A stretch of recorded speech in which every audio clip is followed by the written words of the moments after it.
Hello, student. I am Professor Smita Jha, and I am here to discuss one of the most important literary work, namely Wonderful Adventures of Mrs. Seacole. That is really a milestone in Victorian literature.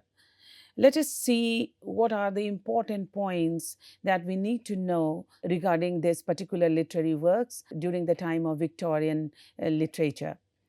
A far cry from the 19th century slave narrative tradition, the wonderful adventures of Mrs. Seacole in many lands is a special kind of success story. With delightful urbanity and wit, Mary Seacole, a free-born Jamaican Creole, recounts her childhood as a daughter of a Scottish army officer and a free black boarding house keeper, her years as a storekeeper in a Central American frontier town, and her role as a battlefield doctress to British troops in the Crimean War. While the wonderful adventures of Mrs. Seacole in many land contains a wide variety of information and stories from the author's life, she spends most of the book focusing on her time as a frontline nurse during the Crimean War. Lasting from 1853 to 1856, the Crimean War was an attempt by Great Britain and its allies to prevent the Russian Empire from expanding even further into lands previously belonging to the Ottoman Empire. The Russian Empire still considered itself to be at the height of its power, despite conflicts waging inside its border, and was desperate for even more land, even more control over the surrounding area. As a Jamaican British citizen, Mrs. Seacole sided against the Russian force and wished to channel the English spirit to the battlefield, wanting to heal not only the soldiers' physical bodies but also their souls. Mrs. Seacole's mother was a doctor, a healer, who used Caribbean and African herbal remedies. It was actually her mother from whom young Mary acquired her nursing skills. Hence, Mary Seacole emerged as an independent and respected maternal figure, the pinnacle of female achievement in Victorian culture, and a symbol of home to British soldiers alienated by war. Mrs. Seacole's iconic status is fairly recent. The Jamaican-born author was briefly famous during the Crimean War and a decade after, but was forgotten soon after she died in 1881. She resurfaced in 1981 for the 100th year anniversary of her death and has now become an icon of Black culture. She was elected Greatest Black Briton in 2004, and several nursing awards and buildings bear her name. Racism and slavery in the US have inspired several writers. However, in Britain, there is distressingly little prose by people of color considered consequential in English canon before the 20th century. Mary Seacole stands out as a gloriously entertaining exception. She is a Caribbean witness to a Creole's experience in the Victorian age who deserves to be much better known. In that era, a writer of color encountered many difficulties in embracing their identity and claiming a hard and fast side within the measured discursive and generic vehicles. In such times, even after being a Creole woman, Seacole succeeded in breaking through the rigid barriers of identity discourse, particularly in terms of otherness, and managed to gain positive public recognition. The book Wonderful Adventures also owes its reputation to the author's travels around the world and her self-definition as a wanderer. As a result of the Enlightenment and the European knowledge building process in the 18th century, travel both from the west to the east and from the east to the west contributed greatly to culture interaction and negotiation, and even to the overcoming of some racial and gender prejudices. Nonetheless, early travelers to the British West Indies had already mapped the territory in their minds through earlier account of it.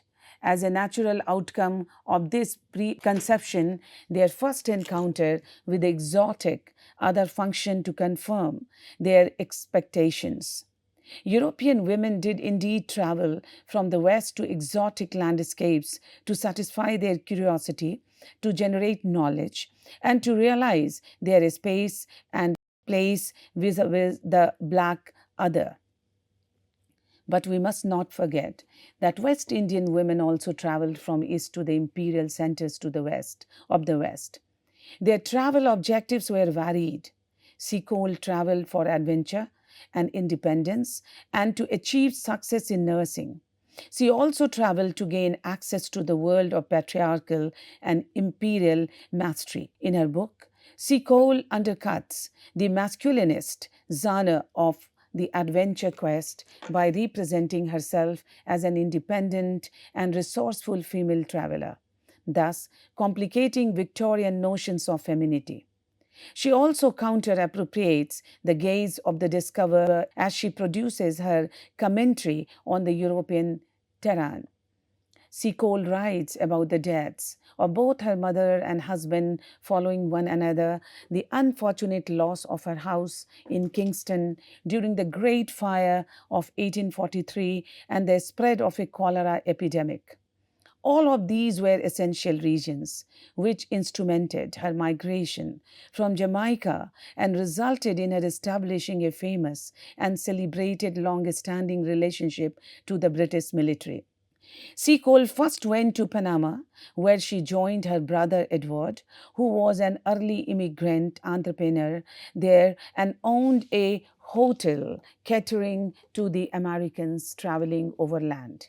Detailing her rough arrival in Panama with good humor, Seacole recalls running the British hotel in cruises, followed by the purchase of another hotel in the town of Gona.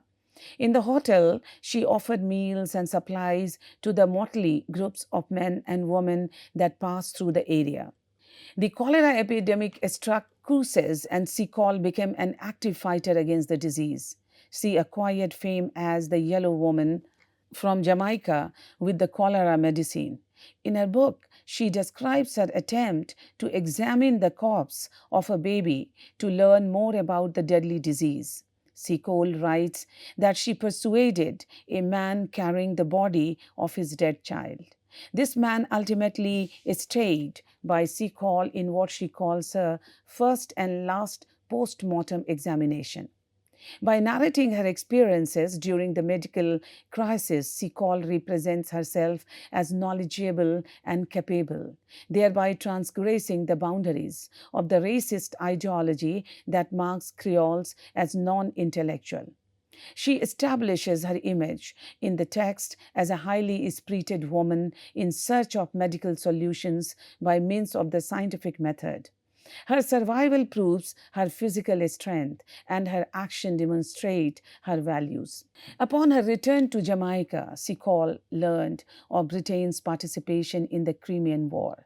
She wanted to witness the war while also volunteering as a nurse. She had acquired good nursing experience in Jamaica, where she spent 8 months perfecting her medical skills during a yellow fever epidemic.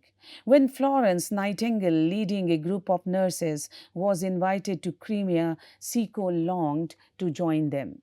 However, Seacole was aware that her otherness as a Creole was considered as anomaly by the white people she encountered in her quest for employment. She talks about multiple obstacles she had to overcome to fulfill her ambition, that was to join her old friends of the 97th, 48th, and other regiments she had previously encountered in the Caribbean. In Crimea, they were suffering from ailments worse than yellow fever or cholera. On the face of it, her ambitions were too visionary. Seacole wrote, quote, I long more than ever to carry my busy fingers where the sword or bullet had been busiest, and pestilence more rife. I had seen much of sorrow and death elsewhere, but they had never daunted me. And if I could feel happy binding up the wounds of quarrelsome Americans and treacherous Spaniards, what delight should I not experience if I could be useful to my own sons, suffering for a cause it was so glorious to fight and bleed for? However, the horrific conditions in Crimea came to her assistance. After the battles of Balaclava and Inkerman, public opinion swung decisively behind missions of mercy to the hospitals in Scutari. Seacole was on her way. Denial, official support, she went out to Crimea using her own resources to open an establishment that she named the British Hotel near Balaclava, which would offer mess table and comfortable quarters for sick and recovering officers. Seacole's hotel was a great success as it supplied British military personnel with food, drink, and domestic comforts. Mother Seacole, as Seacole came to be known, was never afraid to roll up her sleeves and get involved. She even served as a chef and wrote, quote, "Whenever I had a few leisure moments, I used to wash my hands and roll out pastry." Unquote. When called to dispense medications, she also did so with absolute self confidence. She wore the same poise as she dispensed frequent glasses of champagne.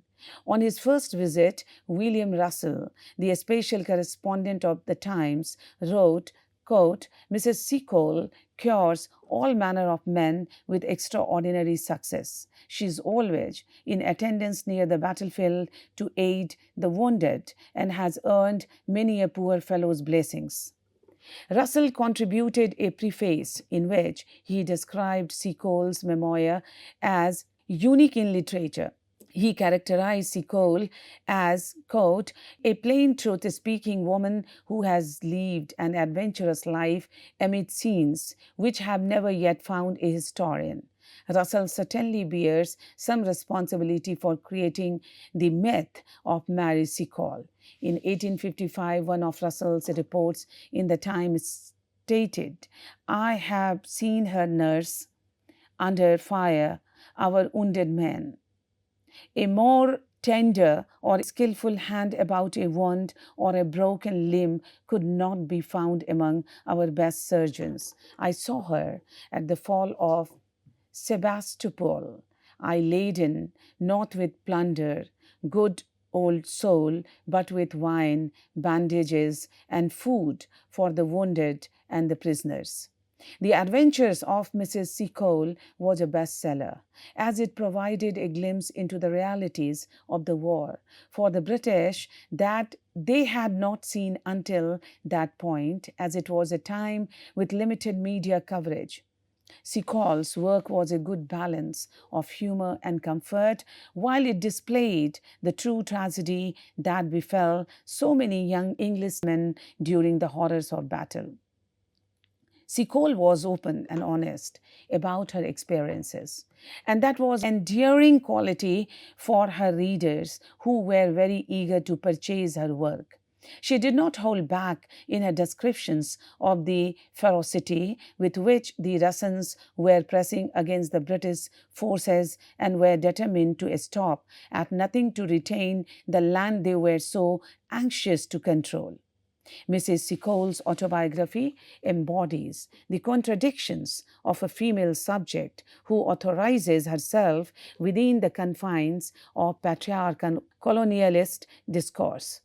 Like Emily Linda Brand and even her well known white counterpart Florence Nightingale, Mary Seacole relied on the very social convention that exiled her to the margin for a better outreach and to establish the credibility of both her cultural location and her text.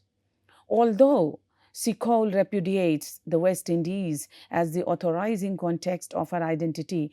The possibility of a Jamaican British subject with which she aligns herself is itself the product of British colonial policy during the 61 years that elapsed between the abolition of slavery in England and the abolition of slavery in England's dominions.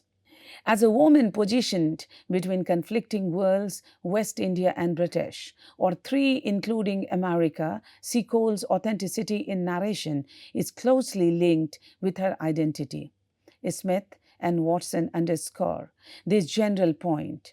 Quote, autobiographical narrators come to consciousness of who they are, of what identifications and differences they are assigned, or what identities they might adopt through the discourses that surround them.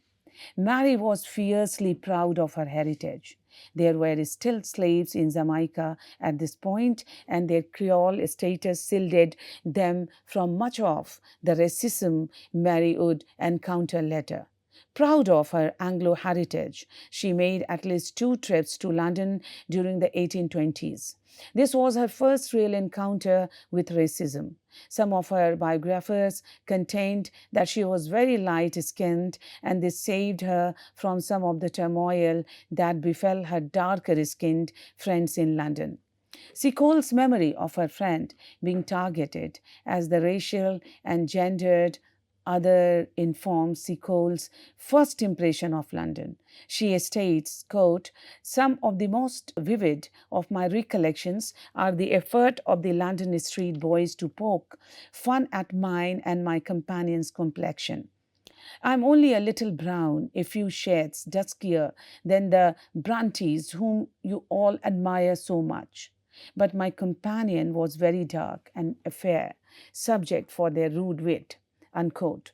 Contrarily, the Punch magazine described her as having a very brown face. So, although she portrayed herself as white, or at least more related to whites than blacks, people saw her as black. There is also great gap between her portrayal by officers as a foreigner and her self-portrayal. Against the external vision which defines her as the other, Mrs. Seacole's internal vision shows her as fused to the social group that effectively excludes her. Interestingly, Mary Seacole is both an outsider and an insider, as she portrays herself as a Scottish and doesn't relate to Jamaican slaves despite being the granddaughter of former slaves. It seems that she had so fully integrated British imperialism that she regarded Jamaica as part of the empire and felt no less British than someone born in London. Although she was subjected to negative consequences of British imperialism, Seacole ultimately shares British values. As Karina Williamson comments, the interest of Mrs. Seacole's story in itself and as a social record is indisputable. It provides a rare insight into the attitudes and feelings of a colored woman in the heyday of British imperialism, and is more telling because of the author's ambivalent feelings about race and color. Very early in Wonderful Adventure, she sets herself apart from the Creole identity, stating, quote, I have often heard the term lazy Creole applied to my country's people, but I am sure I do not know what it is to be indolent. She refuses to employ her dual identity to challenge the existing stereotypes. Contrarily, she is eager to distance herself from other Creoles by showing that even though she is on a different color spectrum, she is nevertheless on the right side of the empire. Moreover, her rare criticism of colonization is about the mode of colonization and its impact not on the natives, but on the colonizers themselves when she writes, it was a terrible thing to see young people in the youth and bloom of life suddenly stricken down, not in battle with the enemy that threatened their country, but in vain contest with a climate that refused to adopt them. Indeed, the mother country pays a dear price for the possession of her colonies. The opening lines of her book establish Seacole's professional credentials as a doctress, nurse, mother. Three portraits show how she wanted to be represented, her business, and showing her as a doctress in front of a military tent. The cover picture of her book, where she looks like a female Indiana Jones with a panache, and finally a portrait of an old woman wearing her military decorations and beaming with absolute pride. Ironically, there is a little to no evidence suggesting that she was awarded any medals. How she got the military decorations she took absolute pride in is still an unresolved mystery. However, she was not doing anything illegal, as wearing a medal that had not been awarded to you wasn't against the law until 1955. But the fact that she wore these medals is important, as it again highlights her need to be remembered as the mother of the army. Adding to her claims as a nurse and mother of the army, Seacole narrated her entrance in balaclava with the grandeur of an actress. She writes, quote, "I do not think the surgeon noticed me at first, although, as this was my introduction to balaclava. I had not neglected my personal appearance and wore my favorite yellow dress and blue bonnet with the red ribbons. She insisted that she was the first woman to have entered the city after the end of the siege. But according to her biographer, Jane Robinson, she wasn't alone, and numerous other women were also present at the same time in Crimea. Could it have been an oversight? An absolute lack of honesty? Or did Seacole manipulate her narrative because posing as a pioneer and a heroine of the Crimean War was more remarkable? Many questions remain unanswered. Today, a somewhat ironic turn reverses the identity conflict that Mary Seacole experienced during her lifetime. She downplayed her Jamaican roots to make people see beyond her skin color, but today she is celebrated as a Black icon. Critical of this turn of event, Guy Walters asserts, quote, "The story of Mary Seacole has been spun out of all proportion, her memory hijacked, and her achievements embellished to provide a role model. It may be good politics, but it is poor history." Michael Morris argues that Seacole's life can be seen as an old manuscript, the original content of which has been lost and which is now rewritten afresh. Today, Seacole is made to stand for a variety of core identities: Jamaican woman, Caribbean nurse, Black or mixed race female, Black British, proto feminist, post colonial mother, and now we might add Jamaican Scot mulatta. Autobiography has often served as a tactic of intervention against colonial repression. Writing an autobiography requires a memory access to tell a retrospective narrative of the past and to situate the present within that experience history. Writing about memory then becomes writing about one's particular life experiences. Seacole's identity as a Creole doctress is based on her early life experience in Jamaica, where she learned healing from her mother. By connecting herself to a matrilineal lineage, Seacole notifies her readers that being a doctress is not peculiar to her mother, but is also a characteristic of most Creole women of the region.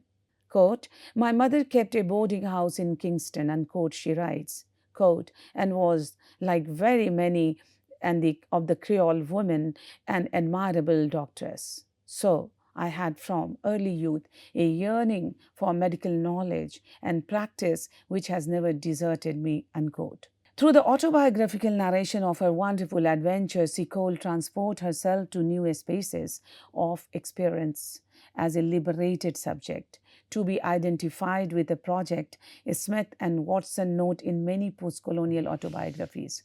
Quote, "Writers around the globe are proposing new concepts of subjectivity that are described as transculture, diasporic, hybrid, and nomadic.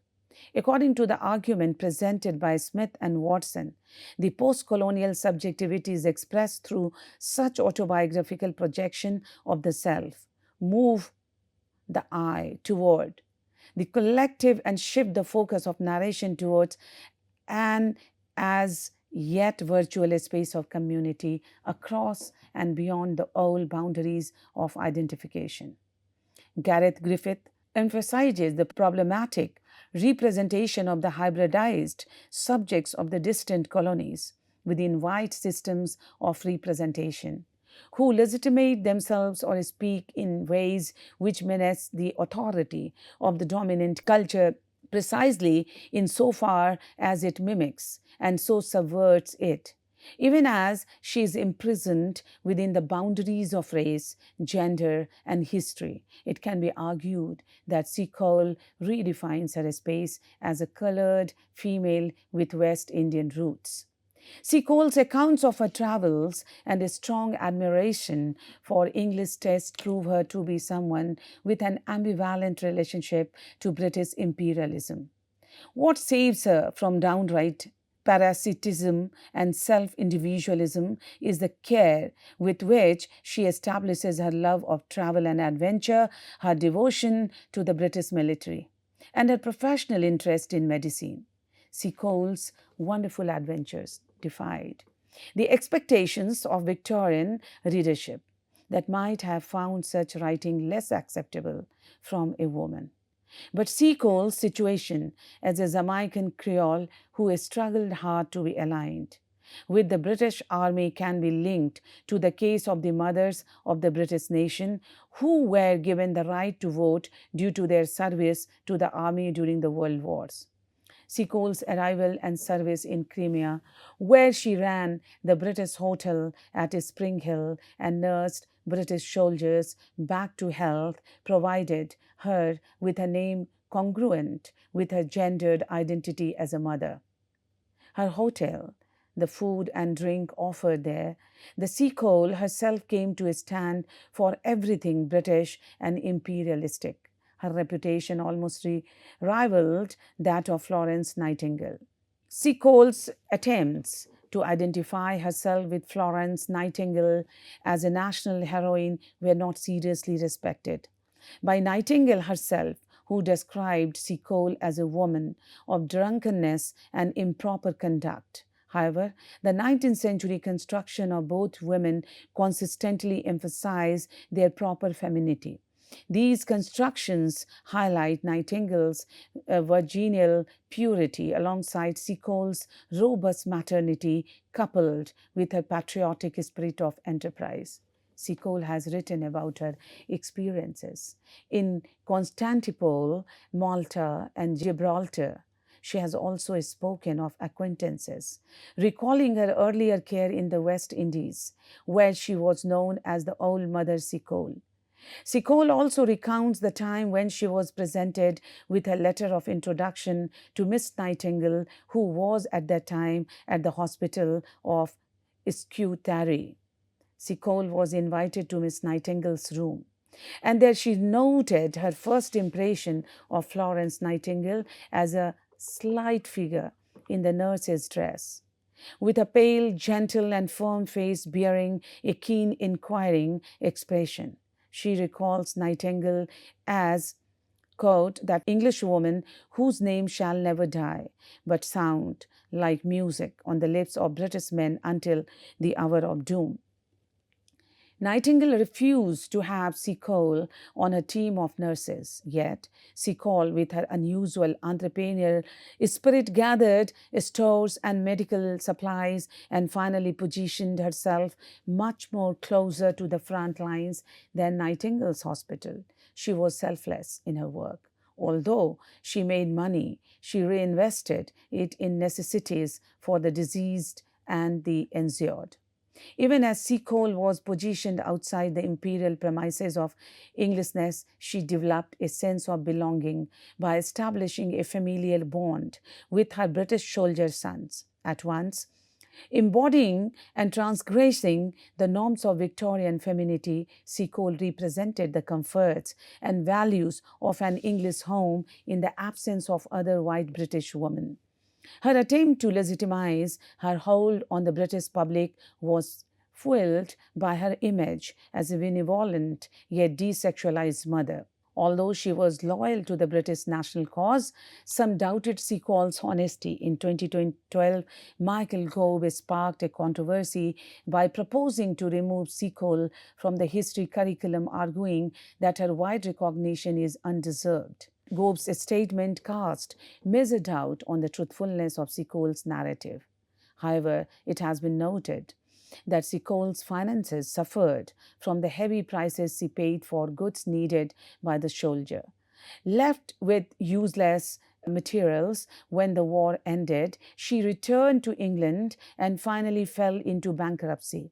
According to some scholars, this bankruptcy proves beyond a doubt that Seacole was a true and altruistic British patriot whose national service led to her financial ruin. Finally, in her address to the reader towards the end of the book, Seacole apologizes for her historical inexactness and acknowledges that her memory is far from trustworthy. She adds that she has neither written records nor a diary to prove her claims. She describes herself as only the historians of Spring Hill, not of Crimean War, determined merely to tell the story of her life in her own way. After her return to England, the old mother of the Crimean War was almost forgotten until she was rediscovered through D.A. Meredith's letter to the Times, which reminded the crimes not to forget Mary Seacole. After the public notice, funds were raised on Seacole's behalf and her wonderful adventure was published. Although there are various accounts about the late years and death of Seacole, it is generally acknowledged that she died in London in 1881. However, there are dissonant opinions regarding her national allegiance. In Jamaica, she is considered a native of Kingston rather than a Crimean or an English heroine. Meanwhile, a different group considers her as a black British woman rather than a Jamaican. Conclusively, Seacole's adventurous journey in many lands can be associated with her figurative journey into Englishness. Being a colonial subject in the 19th century meant that you couldn't speak or exist except in terms established by the empire. You could utter only what the dominant allowed you to utter, and even as you spoke against the culture of colonialism, you had to speak its language. With this, I am towards the conclusion that hence, through a strategic mimicry of the shared knowledge and language, Seacole assumes recognition as she observably employs the dominant ideology. Therefore, her position as a mediator in between the black and white culture gives her a radicality which Seacole enhances by consciously redefining her identity in terms of Englishness rather than blackness. With this, I conclude the discussion. Let us meet in another lecture with another point of discussion. Thank you very much.